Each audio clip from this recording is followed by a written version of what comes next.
అటు ఇటు తిరుగుతుంది. उसकी दृष्टि पेड़ पर बैठे हुए कौवे पर पड़ी. అంటే దాని దృష్టి చెట్టు పైన కూర్చొని ఉన్న ఒక కాకిపై పడింది.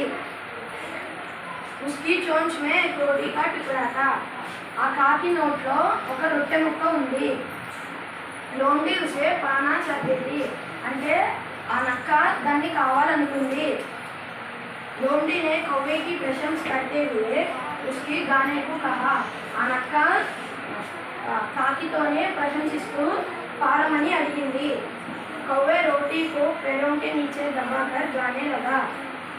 కాకి ఆ రొట్టె ముక్కను రెండు కాళ్ళ మధ్యలో పెట్టి పాట పాడింది. कौवे की चालाकी जानकर लोमड़ी ने उसे नाचने को कहा. ఆ కాకి చలాకీ చూసి నక్క దాన్ని నాట్యం చేయమని అడిగింది. कौवे ने रोटी को चोंच में पकड़कर नाचने लगा. ఆ కాకి ఆ రొట్టె ముక్కను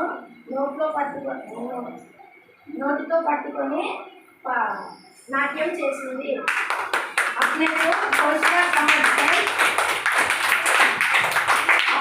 होशियार समझकर लोमड़ी ने कौवे को एक साथ नाचने और गाने को कहा. ఆ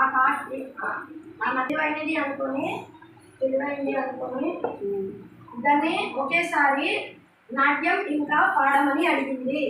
कौवे रोटी को खाने के बाद नाचने और गाने लगा. ఆ కాకి ఆ రొట్టె ముక్కను తినేసాక నాట్యం ఇంకా పాట పాడింది. कौवे लोमड़ी से भी चलाकी था. ఆ కాకి నక్క కంటే కూడా తెలివైంది. లోమడి నిరాశ होकर चली गई. అంటే లోమడి నక్క నిరాశపడిపోయి వెళ్ళిపోయింది. ఎలా చెప్పారా సార్? సూపరా, very good.